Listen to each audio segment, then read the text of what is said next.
Hello everyone. मैं मिथुन सिंह स्वागत करता हूं आप सभी का। आशा करता हूं आप सभी बहुत अच्छे होंगे। समय की बहुत किल्लत है, टाइम मैनेजमेंट ठीक से हो नहीं पा रहा है और मैंने एक वीडियो डाली थी। एक्चुअली ये वीडियो मैंने पहले ही आप लोगों के लिए अपलोड करी थी और आप लोगों के कमेंट सेक्शन से मेरा हृदय जो है आघात होते होते बचा है, हार्ट अटैक आते आते बचा है, क्योंकि पूरी वीडियो मैंने रिकॉर्ड कर ली और उसमें वॉइस गायब था। तो खैर कोई बात नहीं, वो बोलते हैं ना कि जब तक तोड़ेंगे नहीं तब तक छोड़ेंगे नहीं।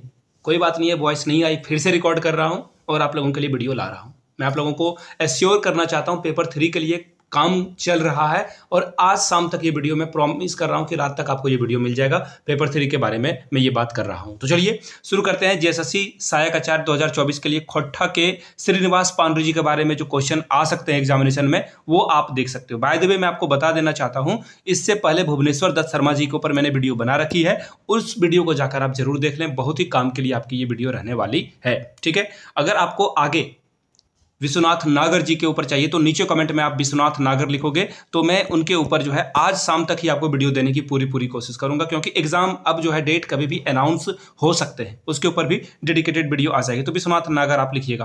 पहला क्वेश्चन देखिए आपके सामने ये रहा। श्रीनिवास पांडु जी का जो साहित्यिक रचना है, ये जो श्रीनिवास पांडु नाम की एक रचना है, ये किस विधा की रचना है, आपसे ये पूछा गया है। खोट्ठा में ये पूछा गया है। तो देखिए श्रीनिवास पांडु जी के ऊपर ये जो है जीवनी लिखी गई है। क्या लिखी गई है? जीवनी लिखी गई है। अब सवाल ये भी आ सकता है एग्जाम में कि ये जीवनी किसके द्वारा लिखी गई है। तो याद रखिएगा, इस व्यक्ति का नाम है प्रदीप कुमार दीपक। प्रदीप कुमार दीपक के द्वारा जो है ये जीवनी लिखी गई है। प्रदीप कुमार दीपक जी ने जो है ये लिखा हुआ है। किसके लिए लिखा हुआ है? तो इन्होंने जो है श्रीनिवास पांडु जी की जीवनी को लिखा है। एग्जाम में ये सवाल बन सकता है, तो मैंने आपके लिए दोनों बातें लिख दी है। चलिए आगे बढ़ेंगे अगले सवाल की ओर। अगला क्वेश्चन देखिए, ये है श्रीनिवास पांडु नामक जीवनी खोट्ठा भाषा का कौन से साहित्यकार ने लिखा है। अभी मैंने आपको बताया कि श्रीनिवास पांडु नामक जो जीवनी है ये खोट्ठा भाषा में किसने लिखा है, तो मैंने अभी आपको बताया प्रदीप कुमार दीपक जी ने। अब देखिए पारितोष कुमार जो प्रजापति हैं, तो पारितोष कुमार प्रजापति के द्वारा जो है जीवनी लिखी गई है। किसकी? भुवनेश्वर दत्त शर्मा जी की जो है जीवनी लिखी गई है। किसकी? भुवनेश्वर दत्त शर्मा जी के बारे में जो है इन्होंने लिखा है। मैंने ये जो है आप लोगों के लिए पहले ही जो है पढ़ा रखा है भुवनेश्वर दत्त शर्मा की जीवनी, उसे खोट्ठा वाले प्लेलिस्ट में जाकर आप देख सकते हो। प्लेलिस्ट मैंने आप लोगों के लिए तैयार कर दी है। अब यहाँ पे बात कर लेते हैं, दो नाम हैं जो कि बहुत इंपॉर्टेंट है। कौन कौन सा नाम? देखिए नीचे आपको ऑप्शन डी में जो है कैलाश महतो जी का नाम दिख रहा होगा। तो कैलाश महतो जी के साथ एक और नाम आप याद रख लीजिएगा, एग्जाम में हो सकता है कि पूछ दिया जाए। उनका नाम है जनार्दन गोस्वामी। दोनों का ही जो सरनेम है, उपनाम है, जैसे कि अभी देखो मैंने आपको पढ़ाया ना, ये प्रदीप कुमार दीपक, ये क्या है? एक उपनाम है। तो उसी तरह से जनार्दन गोस्वामी और कैलाश महतो दोनों व्यक्तियों का जो उपनाम है वो व्यथित है। वो क्या है? व्यथित है। एग्जाम में ये जो है सवाल पूछा जा सकता है कि इनमें से किसका जो नाम उपनाम है वो व्यथित है। तो आप टिक आराम से लगा पाओगे कि कैलाश महतो जी का, साथ में जनार्दन गोस्वामी, दोनों का नाम क्या है? व्यथित है। तो क्वेश्चन जब भी इस तरह के आए, देखिए अब क्वेश्चन का लेवल थोड़ा सा डिफिकल्ट होगा, तो मेक श्योर आप चीज़ों को अच्छे से पढ़ लो, नोट्स बनाते चलो, मैं जो बातें बता रहा हूं आप लिखते चलो। ठीक है, अब तीसरे क्वेश्चन की ओर हम लोग बढ़ेंगे। उससे पहले आप लोगों को मैं बता दूं, जो टोटल क्वेश्चन मैं कराऊंगा आप लोगों को, आप नीचे कमेंट करके बताना कितने क्वेश्चन में, जैसे सपोज कर लो 10 में से 10 क्वेश्चन मैंने आपको कराया, अगर आप 10 में से 10 लाते हो तो ये लिखोगे। अगर मैं 20 क्वेश्चन करा रहा हूँ तो 20 में से 20 में कितने क्वेश्चन आपके बने वो आप जरूर लिखिएगा, बिल्कुल ईमानदारी से, ताकि आपको अपनी तैयारी जो है जांचने का मौका मिल सके। श्रीनिवास पांडु नामक जो जीवनी खोट्ठा भाषा में लिखा गया है वो कौन से किताब में इंजरायल है? इंजरायल है का मतलब प्रकाशित हुआ है। तो देखिए ये क्लास 9th का खोट्ठा का बुक है। देखिए भुवनेश्वर दत्त शर्मा जी का जीवनी भी जो है इसी 9th क्लास के खोट्ठा वाले बुक में पब्लिश किया गया था, छापा गया था, इंजरायल गया था। खोट्ठा में इंजरायल बोलते हैं। तो इसका नाम क्या है? दुई डांगर पारास फूल। 9th के खोट्ठा के सिलेबस में ये जीवनी आपको देखने को मिलेगा। भुवनेश्वर दत्त शर्मा जी की जीवनी भी आपको इसी बुक में देखने को मिलती है। फिलहाल क्वेश्चन नंबर 4 की ओर हम लोग बढ़ेंगे। क्वेश्चन नंबर 4 क्या है? पांडु जी लतराइल गलत छाटो, यानी कि पांडु जी के बारे में जो बातें लिखी गई है वो कौन सी बात गलत है, ये आपको बताना है। तो देखिए इनखर माता जी का नाम जो है दुखनी देवी, बिल्कुल सही बात है। देखिए पांडु जी का जीवन बहुत दुख में बीता है। पान की गुंगटी इन्होंने जो है धनबाद में पुराना बाजार में खोला था। इनके 5 पुत्र और 3 बेटियां थी, तो टोटल 8-10 लोगों का जो है जीवनी इनके ऊपर जो है आ गया था। इनका जीवन बसर जो है करने का दायित्व जो है हमारे पांडु जी पे आ गया था, इसलिए इन्होंने पान की गुमटी खोली और जुआ केसरी बेचना शुरू कर दिया। उसमें तो जुआ केसरी नहीं, कुछ और चलता होगा। देखिए पान दुकान सीधी सीधी है, बीमारियों का घर है। आप पान दुकान में कुछ भी कंज्यूम कर रहे हो, खा रहे हो, आपके स्वास्थ्य को जो है नुकसान पहुंचाएगा। भले पांडुरी जी दुकान खोलें या सचिन तेंदुलकर जी दुकान खोलें, गलत चीज़ों को गलत कहना जरूरी है। लेकिन खैर उस समय कुछ और बात थी। तो पांडुरी जी ने जो है दुकान खोला, पान की गुंगटी खोली, एग्जाम में आपसे पूछा जा सकता है। अब देखिए इनके माता जी का नाम क्या था, दुखनी देवी। इनके पिताजी का नाम था सालिग्राम पांडुरी। तो दोनों ऑप्शन सही है। फिलहाल तीसरा, इनके आजा नवादा जिला से जो है बहरहाल के यहाँ पे आकर, कहाँ पे, बरबड्डा धनबाद में आकर जो है ये आकर जो है कल्याणपुर में आकर जो है स्थापित हो जाते हैं। तो ये भी बात सही है। आजा का मतलब दादा होता है, याद रखिएगा। आजा का मतलब क्या होता है, ग्रांड पेरेंट, ग्रांड फादर में लिख देता हूं ताकि आप चीज़ों को अच्छे से समझ पाओ। दादाजी इसे बोलते हैं, हिंदी में दादाजी इसे कहा जाता है। ठीक है, मैं भी अपने दादा को दादाजी ही कहता हूं। फिलहाल इसका जो आंसर हो जाएगा, तीनों ऑप्शन तो करेक्ट है, तो ऑब्वियस सी बात है कि चौथा ऑप्शन जो है क्या है, बिल्कुल गलत है। अब इसके बारे में देख लीजिए, इनखर बाप नवाजय का वकील हाला, यानी कि देखिए नवाजय का मतलब होता है बहुत ही फेमस, ये खोटा का वर्ड है, फेमस को जो है नवाजय का कहा जाता है। फेमस या फिर आप इसे इस तरह से कह सकते हो, प्रसिद्ध व्यक्ति थे। तो देखिए इनके पिताजी वकील तो नहीं थे, वकील यहाँ पे लिखा हुआ है तो खोटा में वकील ही करते हैं, वकील नहीं करते हैं। तो वकील का मतलब ये होता है जो आपके लिए मुकदमा वगैरह जो है लड़ता है। लेकिन इनके पिताजी क्या थे, फार्मर थे, किसान थे। तो ये तो ऑप्शन गलत हो गया आपका। तो देखिए एक ही क्वेश्चन में आप इनके माताजी का नाम जान चुके हो, इनके पिताजी का नाम जान चुके हो, और इनके दादाजी जो है नवादा से यहाँ पर आए थे। 3 क्वेश्चन यहाँ से हो गया। और चौथा क्वेश्चन मैंने अभी आपको कराया कि इनके पिताजी जो थे वो किसान थे। तो आंसर फिलहाल जो गलत छांटने के लिए बोला गया था, डी इसका आंसर करेक्ट हो जाएगा। आगे बढ़ते हैं अगले सवाल की ओर।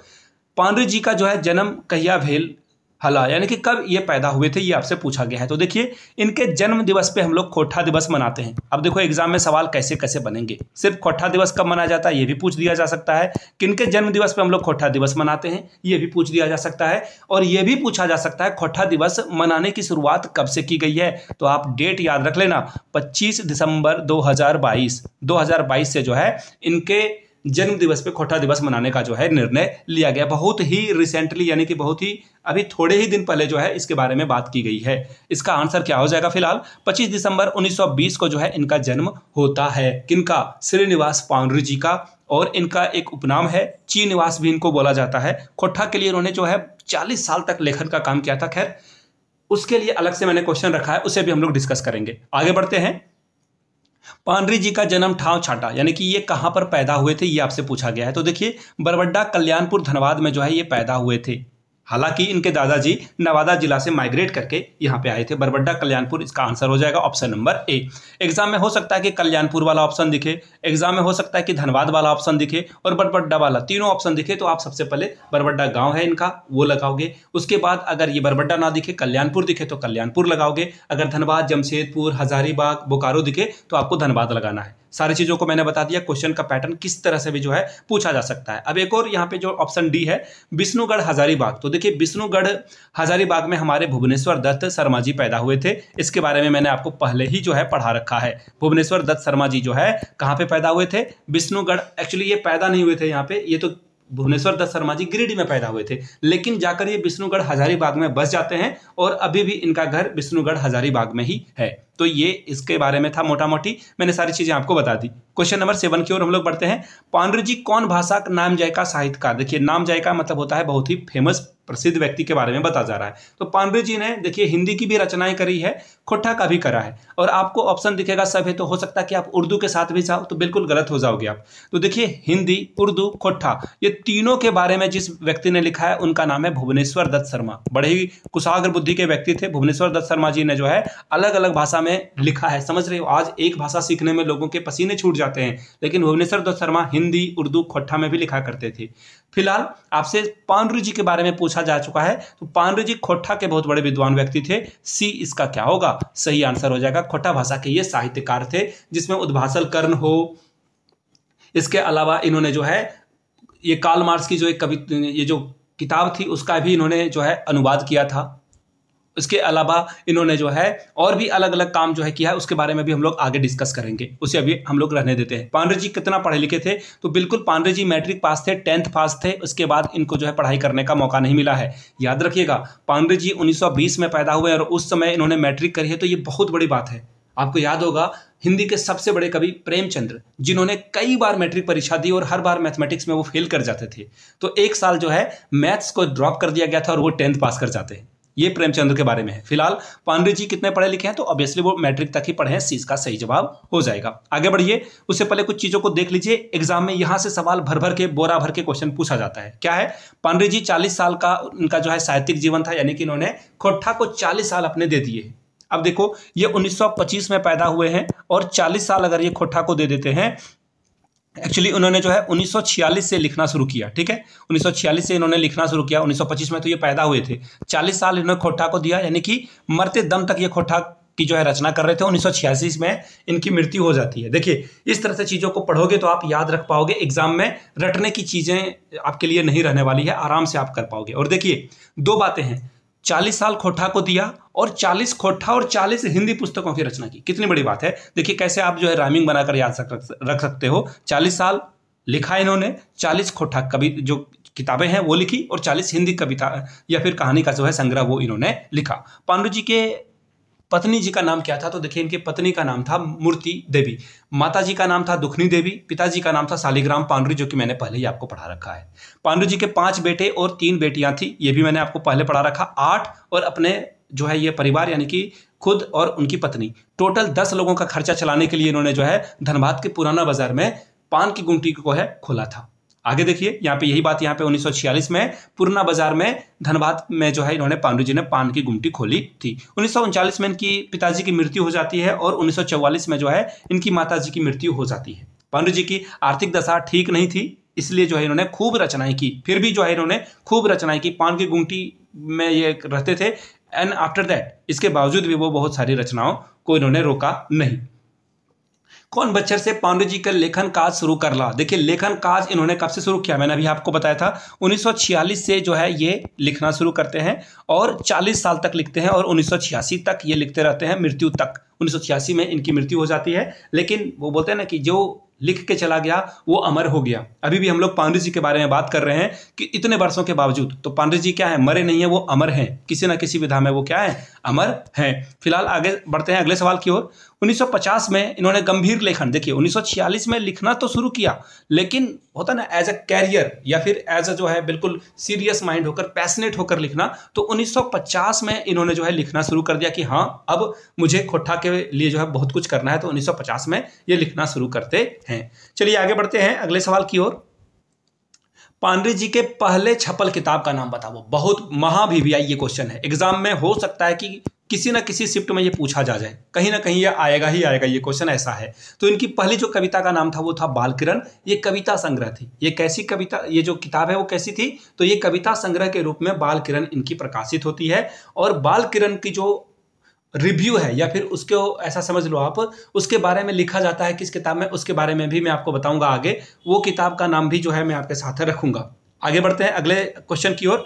नेक्स्ट क्वेश्चन देखिए, वो क्वेश्चन मैंने अलग से तैयार कर रखा है, तो मैं सोच रहा हूं कि उसे बाद में ही देखेंगे। यहां से देख लीजिए, देखो 1946 में इन्होंने लिखना शुरू किया, 1950 में गंभीर रूप से लिखना शुरू किया और 1954 में 4 साल के बाद इनकी पहली किताब छपती है। और एक और बात याद रखना है, इन्होंने बहुत सारे जो है किताबें लिखी है जो कि अप्रकाशित है, पब्लिश ही नहीं हुई है, किसी भी पब्लिकेशन हाउस ने इसे छापने की जो है जहमत नहीं उठाई है। आगे बढ़ेंगे। 1957 में पांडु जी कौन पत्रिका प्रकाशन करला। देखिए क्वेश्चन डायरेक्ट बनेगा 1957, सवाल पूछ दिया जाएगा कि मातृभाषा पत्रिका का पांडु जी ने कब जो है प्रकाशन शुरू किया, तो 1957 आपको वहां पे टिक करना होगा। या फिर डायरेक्ट ये भी सवाल पूछा जा सकता है कि 1957 में पांडु जी के द्वारा कौन सी पत्रिका का जो है प्रकाशन किया गया।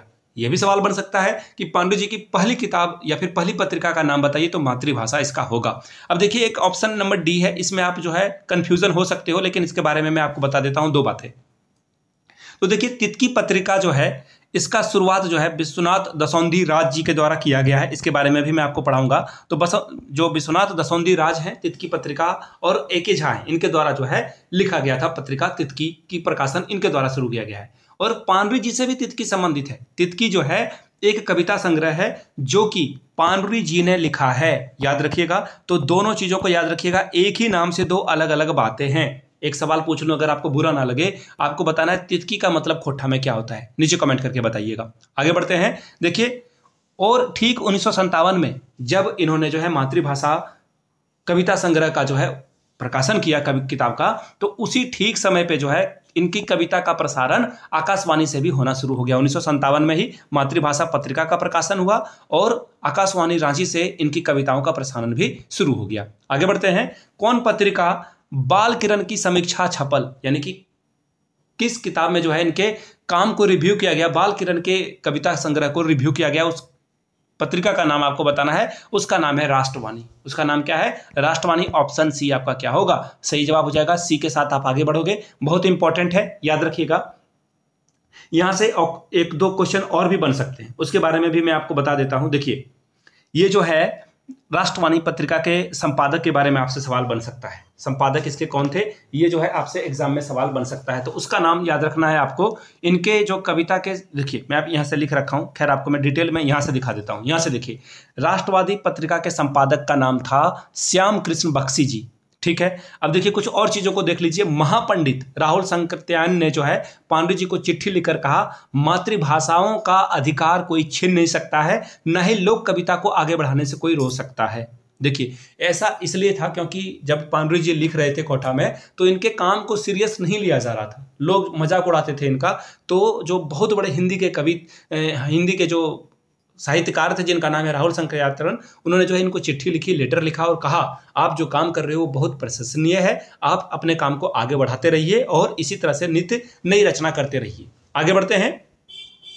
मेघदूत काव्य कर खोठानुवाद भाषा कौन साहित्यकार करला, यानी कि मेघदूत का जो है खोठा में अनुवाद किस व्यक्ति ने करा है, ये सवाल आपसे पूछा जाता है। तो देखिए, मेघदूत जो है संस्कृत भाषा में, ये मूल रूप से यानी कि संस्कृत में ये लिखी हुई क्या है, संस्कृत में लिखी हुई ये क्या है, ये संस्कृत में लिखी हुई बात है। मेघदूत जो है संस्कृत में लिखा गया है। दूसरी बात, इसका जो अनुवाद है पांडु जी के द्वारा किया गया है, ये भी एग्जाम में सवाल पूछा जा सकता है। अब देखिए, सीधा आंसर क्या हो जाएगा? ऑप्शन नंबर 20 का सही जवाब हो जाएगा। अब एग्जाम में एक और बात पूछा जा सकता है कि ये अनुवाद इन्होंने कब किया, तो 1968 में इन्होंने जो है इसका अनुवाद किया। 1968 में जो है इसका अनुवाद किया काव्य खंड के रूप में, खंड काव्य के रूप में, याद रखिएगा, ये भी जो है पॉइंट आप याद रख लीजिएगा, खंड काव्य के रूप में इन्होंने इसका अनुवाद किया था।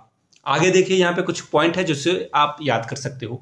मेघदूत के विषय में साहित्यकार राधा कृष्ण ने लिखा है कि छोटा नागपुरी भाषाओं में सर्वप्रथम खोठा में श्रीनिवास पांडु ने मेघदूत का अनुवाद करने का श्रेय पाया है। अनुवाद में खोठा जी ने मुक्त, जो पांडु जी हैं वो मुक्त छंद से इसका प्रयोग किया गया, जो कि अपने आप में एक नई चीज है। और आगे देखिए, वीर भरत तलवार जी ने जो है मेघदूत के बारे में, इनकी जो रचना है उसके बारे में कहा कि यह कहना होगा कि श्रीनिवास पांडु ने मेघदूत को उसकी उचित जमीन पर उतार दिया है और लगता नहीं है कि ये ओरिजिनल रचना नहीं है बल्कि अनुवाद है। बहुत बड़ी बात है, उस समय के लेखकों के द्वारा इनको जो है, उस समय के जो समीक्षा करता थे और जो इनसे बड़े बड़े हिंदी में दिग्गज कवि थे, कहानीकार थे, उन्होंने जो है पांडु जी को बहुत ही सम्मान दिया था और बहुत ही प्रोत्साहित किया था। अब देखिए, हंस कुमार तिवारी ने जो है इनके बारे में कहा, किसी भी कला वस्तु को एक आकार से दूसरे आकार में ढालना, एक भाषा से दूसरे भाषा में उतारना कठिन काम है। फिर भी मेघदूत बड़ा ही कठिन परंतु खोटा भाषा के कवि पांडु जी ने जो है अनुवाद जो किया है, बिल्कुल सरल भाषा में उपयुक्त शब्दों का उपयोग करते हुए श्रृंगार को और सीधे ढंग से किया है, तो ये बड़ी बात थी। चलिए आगे बढ़ेंगे। और जो रामदयाल पांडे हैं, इन्होंने क्या कहा कि खोठा नामक जनपदीय भाषा में जो इन्होंने काम किया है, और इनको वाल्मीकि ने जो है संस्कृत के लिए जो काम किया, वही काम पांडु जी ने खोठा के लिए किया हुआ है। तो वाल्मीकि जो है, खोठा का वाल्मीकि किसने कहा है, एग्जाम में पूछा जाएगा, आप लगाओगे रामदयाल पांडे। ठीक है, एग्जाम में आएगा ये क्वेश्चन। आगे देखिए, पांडु जी के सभी की कही के डाका, यानी कि पांडु जी को किस नाम से लोग बुलाते थे, तो कवि जी के नाम से इनको बुलाया जाता था। डी इसका आंसर करेक्ट हो जाएगा। आगे बढ़ते हैं। झारखंड के जो आंदोलन के प्रणेता थे, आगे पंक्ति के नेता थे विनोद बिहारी महतो और ए.के. राय, दोनों पांडु जी की तपस्या से आदर से सर झुका लेते थे। तो समझो पांडु जी की कितनी बड़ी जो है आभा मंडल था, इनका जो है नाम कितना बड़ा था। आगे देखिए, कम्युनिस्ट मैनिफेस्टो के पांडु जी कौन नामक जो है खोठा अनुवाद इन्होंने करा है। तो देखिए, कम्युनिस्ट मैनिफेस्टो कार्ल मार्क्स के द्वारा लिखी गई जो है किताब है। कार्ल मार्क्स, एग्जाम में ये भी सवाल पूछा जा सकता है कि ये जो कार्ल मार्क्स है उसके द्वारा कौन सी किताब लिखी गई है जिसका खोठा अनुवाद जो है हमारे पांडु जी ने करा है। तो देखिए, कम्युनिस्ट मैनिफेस्टो लिखा है किसने, मूल रूप से कार्ल मार्क्स ने, और इसका जो है अनुवाद हमारे पांडु जी ने जुगे गीता के नाम से किया है। एक और बात, मेघदूत का भी जो है इन्होंने अनुवाद किया है। आगे देखिए, राम कथा मृत्यु भी जो है पांडु जी की रचना है। आगे बढ़ते हैं अगले सवाल की ओर। नाच बांदर नाच रे, मोर चाहे बाँच रे, ठीक है, ये जो है कविता किसके द्वारा लिखी गई है? तो ये पांडु जी के द्वारा लिखी गई पंक्तियां का एक टोना है, टुकड़ा है, और ये अंश है। और इस कविता के माध्यम से पांडु जी कहते हैं कि समाज में जो आप गरीब है, मजदूर वर्ग है, वो अमीरों के लिए काम कर रहा है, अमीरों के महल और ऊंचे होते जा रहे हैं, गरीब और जमीन में धंसता जा रहा है। तो ये इन्होंने जो है गरीबों के बारे में ये बात लिखी थी। डी इसका सही जवाब हो जाएगा। और याद रखिएगा, ये बंदर खेलवा गीत है, ये बंदर खेलवा गीत है, और इसको जो है उन्होंने अलग रूप दिया था मजदूरों के व्यथा को दर्शाते हुए। आगे बढ़ते हैं और यहां से देख लीजिए। और जब इन्होंने मजदूर के बारे में ऐसा लिखा तो उस समय की जो मजदूर नेता थी रमणिका गुप्ता, प्रत्येक शनिवार को धनबाद में डेरा में जो है काव्य गोष्ठी करती थी, और कवि जी यानी कि पांडु जी की कविता सुनकर वो जो है झूम उठती थी, और भी वहां जो लोग थे वो झूम उठते थे। पांडु जी कौन बच रहे? सिरायगला। सिरायगला का मतलब होता है मृत्यु को प्राप्त कर लेना। तो देखिए, इनकी मृत्यु हार्ट अटैक से होती है। इनकी मृत्यु जो है हार्ट अटैक से हो जाती है। किनकी मृत्यु? पांडु जी की मृत्यु जो है हार्ट अटैक से हो जाती है। कब हो जाती है? मैंने आपको बताया था कि इन्होंने जो है 1946 से जो है लेखन कार्य को शुरू किया, 40 वर्षों तक लिखा, 1986 में इनकी मृत्यु हो जाती है। तो देखिए, दो ऑप्शन है, दो ऑप्शन तो ऐसे ही कट गया आपका। 25 दिसंबर 1920 को इनका जन्म होता है, यानी कि ये बर्थ होता है इनका, तो ये ऑप्शन तो होगा नहीं। अब देखिए, 7 अक्टूबर और 2 अक्टूबर है, तो इसका सही जवाब हो जाएगा 7 अक्टूबर। 7 अक्टूबर 1986 को पांडु जी की मृत्यु हो जाती है हार्ट अटैक के कारण, लेकिन वो अभी भी हमारे आपके दिल में है।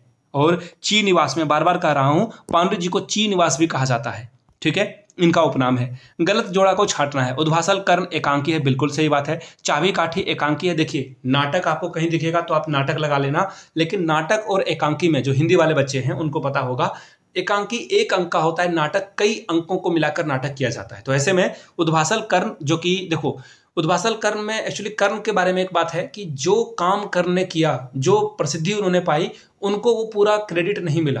तो उद्भासल कर्ण उसी के बारे में है कि आप पूरा मेहनत करते हो और आपको कंप्लीटली जो है रिवॉर्ड नहीं मिलता है। चाबी काठी भी एक एकांकी है। आंखिक गीत भी जो है एक कविता संग्रह है। तीनों बातें सही है। तो परिजात कहानी संग्रह नहीं है, ये भी एक कविता संग्रह है। डी ही इसका क्या होगा? करेक्ट आंसर हो जाएगा। डी ही आपका क्या है? रॉन्ग है। आगे बढ़ेंगे। श्रीनिवास पांडे जी का मृत्युवश जो है छांटना है आपको। देखिए, वही सिरायगला वाला जो मैंने आपको बताया था, वही यहाँ पे फिर से पूछ दिया गया है। तो 7 अक्टूबर 1986 को इनकी मृत्यु हो जाती है। कब? 7 अक्टूबर 1986, यानी कि ऑप्शन बी आपका क्या होगा? करेक्ट आंसर हो जाएगा। क्वेश्चन नंबर 20 की ओर बढ़ेंगे। पांडु जी के कौन विधायक रचना नाय करल हथ? इन्होंने जो है, पांडु जी ने कौन सी विधा में जो है हाथ नहीं लगाया था? तो देखिए, खंड काव्य में लगाया था, नाटक में लगाया था, उपन्यास में लगाया था, लेकिन इनके द्वारा किसी भी तरह का महाकाव्य नहीं किया गया था, ठीक है। ऑप्शन बी आपका क्या होगा? करेक्ट आंसर हो जाएगा। चलिए आगे बढ़ेंगे अगले सवाल की ओर। पांडु जी के अक्षय बोर, यानी कि अक्षय बोर किसके द्वारा कहा गया है? तो शांति भारत के द्वारा जो है इनको कहा गया है। शांति भारत के साथ ही बंसीलाल और इनके अलावा एक और नाम है शिवनाथ परमाणिक, ये सभी तीनों लोग जो है पांडु जी से मिलने जाते हैं, और उसी समय शांति भारत इनको जो है अक्षय बोर, यानी कि बड़ा सा जो है बरगद का पेड़, या फिर आप ऐसा समझ लो बड़ा पेड़, वृद्ध पेड़ जो है, जो छांव दे रहा है लोगों को और धरती को जो है संभाल रहा है, तो ये कहा गया है शांति भारत जी के द्वारा। 21 का आंसर मैंने आपको बता दिया। आगे बढ़ते हैं। जुगे गीता पांडु जी कैसा रचना है? तो देखिए, जुगे गीता मैंने आपको बताया कम्युनिस्ट मैनिफेस्टो का क्या है? अनुवाद है। कैसा अनुवाद है? काव्य अनुवाद है, कविता के रूप में अनुवाद है। ऑप्शन ए आपका क्या होगा? करेक्ट आंसर हो जाएगा। और कम्युनिस्ट मैनिफेस्टो जो है कार्ल मार्क्स जी के द्वारा लिखी गई कविता है, कम्युनिस्ट विचारधारा के बारे में उसमें बात की गई है। आगे बढ़ेंगे। पांडु जी कौन साल से आकाशवाणी में जो है रांची से इनका प्रकाशन शुरू होता है? तो 1957 में, जिस वर्ष इन्होंने मातृभाषा, देखिए मुझे मातृभाषा लिखने आती है, ठीक है, हिंदी में ऐसे आप मातृभाषा लिखते हो, ऑलराइट, लेकिन खोटा में इसे मातृभाषा ऐसे लिखा जाता है, ऑलराइट। देखिए, मातृभाषा पत्रिका की शुरुआत 1957 में होती है, और ठीक उसी साल आकाशवाणी रांची से इनके कविताओं का जो है प्रसारण भी शुरू हो जाता है। ऑप्शन ए आपका क्या होगा? करेक्ट आंसर हो जाता है। चलिए आगे बढ़ेंगे अगले सवाल की ओर। अगला सवाल है, ओई चिन्हत हमरा जेकर आंखें बांस करे गीद चील लकरा। एक रचना जो है किसकी है? तो ऑब्वियस सी बात है, ये रचना जो है हमारे आपके श्रीनिवास पांडु जी की रचना है। आगे बढ़ेंगे। आय न तो काल मानिल होतो गोड़े कांटा मुहे धार टानिल होतो। ये रचना किसकी है। आज नहीं तो कल आपको मेरी बात माननी होगी और बाद में आपको और तकलीफ से उस बात को माननी होगी, ये ऐसा कहना था पानरी जी का। ऑप्शन बी आपका क्या होगा, ये आंसर करेक्ट हो जाएगा। आगे बढ़ेंगे।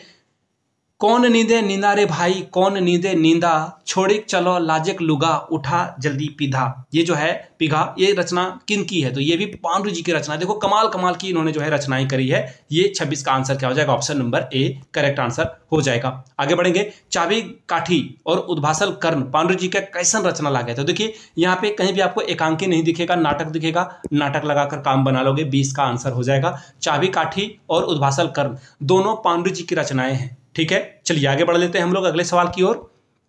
है ही नहीं अगला सवाल, कंप्लीट हो गया ये। तो नीचे कमेंट करके आप लोग जय हिंद जरूर लिखिएगा। और अगर विश्वनाथ नागर जी के बारे में आपको पढ़ना है तो विश्वनाथ नागर आप जो है नीचे कमेंट करके बताइएगा। तो विश्वनाथ नागर के ऊपर मैं एक डेडिकेटेड साहित्यिक परिचय में आप लोगों के लिए ले आऊंगा। अगले दिन ये वीडियो आपको देखने को मिल जाएगी। वीडियो को यहाँ तक देखने के लिए आप सभी का बहुत बहुत शुक्रिया। Have a good day. Thank you so much.